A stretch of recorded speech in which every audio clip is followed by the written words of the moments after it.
The Vasari are probably the strangest faction in Sins of a Solar Empire 2. They have a totally unique approach to resources, their roster, and even the need for planets. Let's take a look at how best to use them to ensure your empire reigns supreme. But first, this video is sponsored by me. That's right, I can sponsor my own videos. Check out my side channel Feeling Fictional, where I review every game I play and make video essays about games. I just posted a video about the horror of non-existence and I am extremely proud of it, so head on over and check it out. Now, onto the guide. So first off, let's go through their shared mechanics. First of all, they're the only faction in the game that doesn't immediately start with a planet upon entering the game. Instead, they fly in from outside of the system with a small fleet and have to take their first planet with their capital ship. It doesn't really change a lot since you just automatically capture it anyway, but it can delay you getting started a little if you let it. As soon as you take the planet, I'd advise building a small ship beacon so you can call in reinforcements, as well as some planet items and orbital research structures so you can get started with everything else. That faction also hardly uses credits. You can still technically make them from planet bonuses and trading, but you have no real use for them outside of trade, so they're hardly worth worrying about. This is balanced around them needing and creating a lot more metals and crystals, and their economy is by no means easy to control, so it is something to get used to. Phase resonance is their actual mechanic, and it really is quite simple. In any owned planet, you can build the orbital phase resonator. These grant you phase resonance, which can then be spent in the phase resonance screen to improve your ships faction-wide in one of three ways: mobility, firepower, and utility, and each of these are fairly self-explanatory and are shown on screen now, just in case you didn't get it. Simply build these structures any way you can afford to over the course of the game and enjoy making every ship in your empire a little bit stronger. I wouldn't prioritize these over research or anything else, but if you can fit them in here and there, then it can add up fast and get you some nice buffs and bonuses. Lastly, we have phase gates. These are a structure unique to the Vasari, and they allow ships to travel between that and any other system with a phase gate build, essentially allowing much faster travel across the map. These gates have no distance limits, and though the travel isn't instantaneous, it's still much faster, with the time saved only increasing the further the distance. They're quite expensive to unlock and build, but once you get there, they are well worth it. The Vasari, of course, have access to a full roster of ships that both sub-factions share. First up, the Jakara Navigator. Starting of course with the scout ship of the faction, and this one actually has some weapons. Now they're two personal defense guns, so they're hardly meant for full combat and are more so for defense against strike craft or missiles as they're making their way throughout the map. You still want to leave them on auto scout so they can uncover the map, and always make sure you have a few of them roaming around at all times, even in the endgame, to maintain a steady supply of intel of the map. The larger the map, the more you want to have, so just ensure you keep tabs on everything. Now for the first actual combat ship, the Tesseract Raider. Unlike most other corvettes, this is actually sporting some proportionally heavy weaponry. They're best suited for taking on large targets like cruisers or orbital defenses, and this works really well with their small size and high speed. As long as there's not a ton of personal defense weapons where they're going, they should actually be able to get their job done fairly undisturbed. They're still not all that tough, so are a glass cannon, albeit a very fast moving one. I wouldn't prioritize these as the first ship to add to your fleets, but once you hit the mid-game and are going against other empires, they'll be a great addition all the way to the endgame, provided they can stay alive. The Tesseract defenses are much more the traditional corvette we've come to expect from covering the other two factions. They're sporting very light weaponry and are much better suited to taking on other small craft and missiles. With personal defense cannons, they really are a very hard ship to take down with small crafts, allowing them to best most enemy corvettes and even strike craft with ease. Of course, they're still quite fragile, so once enemies have some personal defense of their own, they'll fall off a bit of a cliff. But in the early game, whilst you're taking your first few bits of territory, they'll come in very useful. Once you can fill the roles later with personal defense and strike craft, you can eventually phase them out, but early on, feel free to bring a whole bunch. The Ravastra skirmishers are the standard frigate you start the game with access to, so no surprise they are extremely average. Tough enough and deal okay damage to most targets without being all that powerful against anything specific. They'll be great early on for all-around battling and taking out planet defense forces, but beyond that, their lack of specialization makes them very easy to phase out once you have access to other units. They'll never be an awful choice for any situation, but they'll never be the optimal choice either. The Canrack Assailants are another unit that punches well above its weight class. With access to medium missiles, they can deal great damage to heavier ships and defenses from a very long range, making them great artillery-style ships stationed at the back of your fleets. Of course, their total reliance on these missiles does make them very weak against anything else, so be sure to bring them some defenses and prioritize keeping them alive, especially if you're up against some larger ships. Another ship that I wouldn't prioritize unlocking first, but once you're going against other empires, they'll be a great pickup and do some excellent work as long as you can keep them safe. Once you have them, you can keep them in your fleets for the rest of the game, as their firepower to price ratio will never really get topped or outdated. The Jarun Migrators are the colonization ships of the faction, and again, they're surprisingly cruisers and come with a couple of weapons. Strangely, it's a medium pulse weaponry, which makes them not awful against other frigates, but I would still advise keeping them totally out of combat. Just keep them behind the rest of your fleet and bring them in to take planets once the coast is clear. They can also deploy star bases using the ship item, But if you're going to do this, just do it with a capital ship rather than bringing one of these along for no other reason. And if you're colonizing, you should probably just use the capital ship anyway because they do the same job but better, but they're there if you want a cheaper option.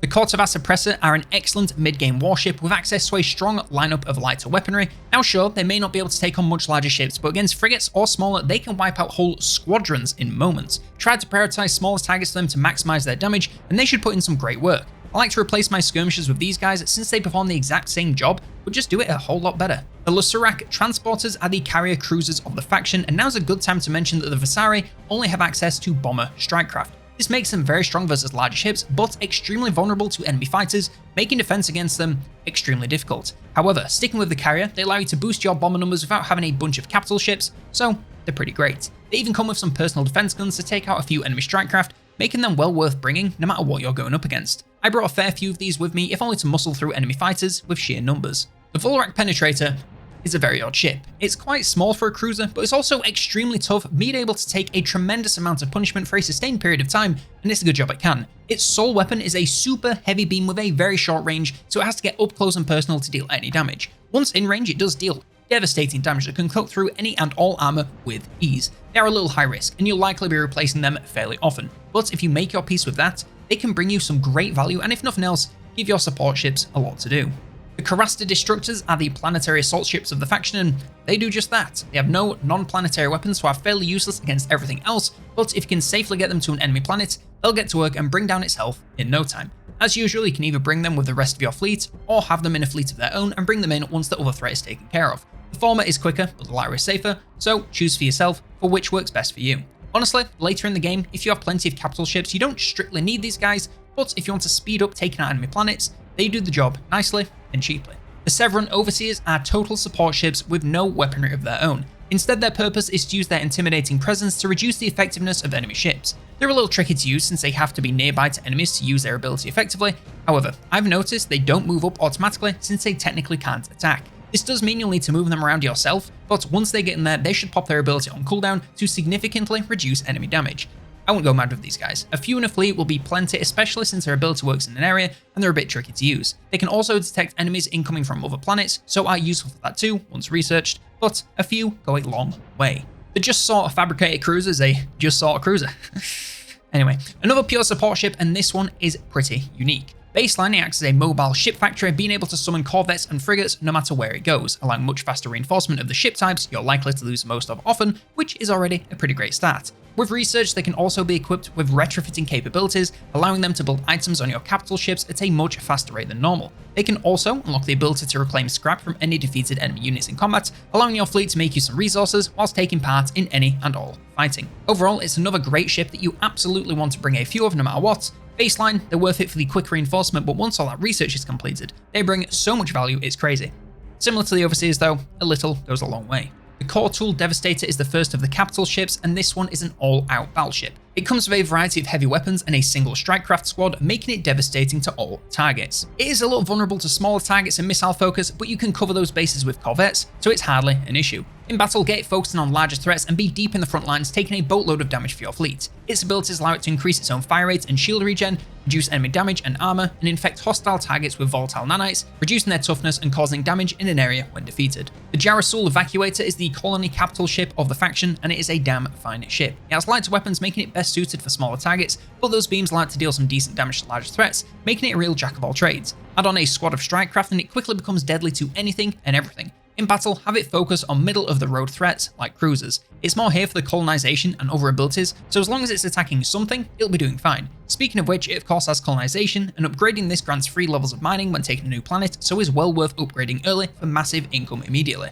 Gravity Warhead and Subspace Rupture make a devastating combo, slowing enemies and dealing damage in an area respectively, and both being much more effective when used together. Lastly, Drain Planet does what it says in the tin and deals massive damage to a planet whilst granting your faction some resources. The Skirantra Carrier is of course the carrier capital ship of the bunch. This of course means plenty of strikecraft, but it also comes with a decent bit of firepower for itself. The lighter weapons make it great versus smaller threats, and is one of the few ways the faction can counter enemy strikecraft, and the heavy missiles give it a bit of a bite against anything larger.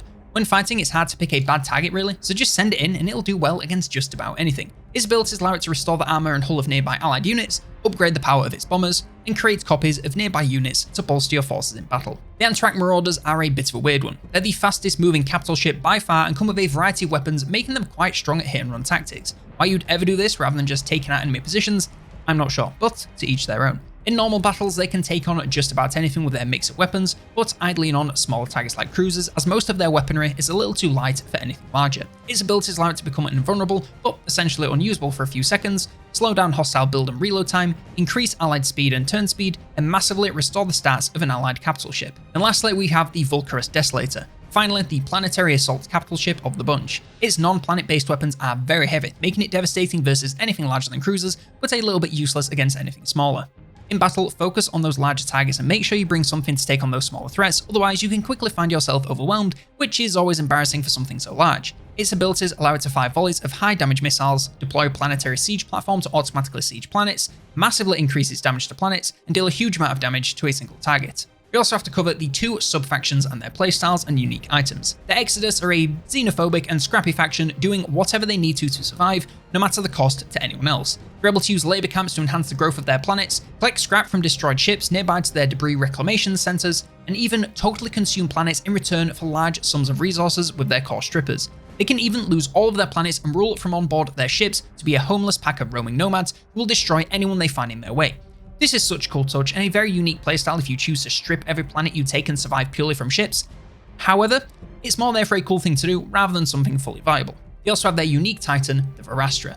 This is a massive but agile warship that can take on pretty much anything and most of the time do it completely unassisted. It starts out with a massive amount of weaponry mostly focused on larger threats, but with plenty of personal defense to take down missiles and strikecraft. With items it can unlock even more heavy weaponry, making it chew through capital ships like they're nothing. You can also pick up a bunch of strikecraft if you for some reason needed even more damage. Its abilities allow it to jump a short distance to deal massive damage in an area upon arrival, suck units into its maw, not only destroying anything sucked in, but also providing resources for your faction in the process, enhance its own damage and toughness, and create a temporary phase gate between itself and the target planet, allowing your entire fleet to travel deep into enemy territory before they even know what's coming.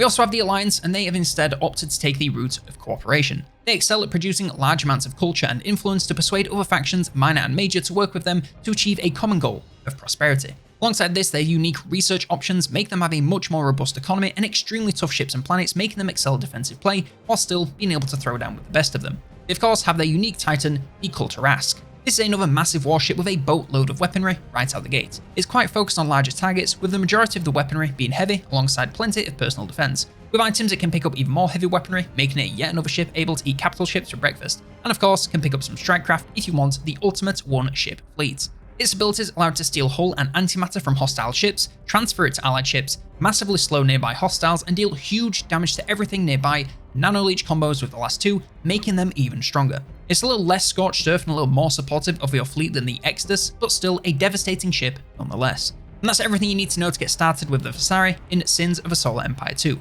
Let me know any questions you have in the comments below and I'll do my best to help you out. Don't forget to check out my side channel, I'm posting some really fun stuff over there and I hope you'll enjoy it. Like, subscribe, support the channel to see yourself in the credits, and if you want more Sins of a Solar Empire 2 videos, then check out this one for a guide on the tech faction.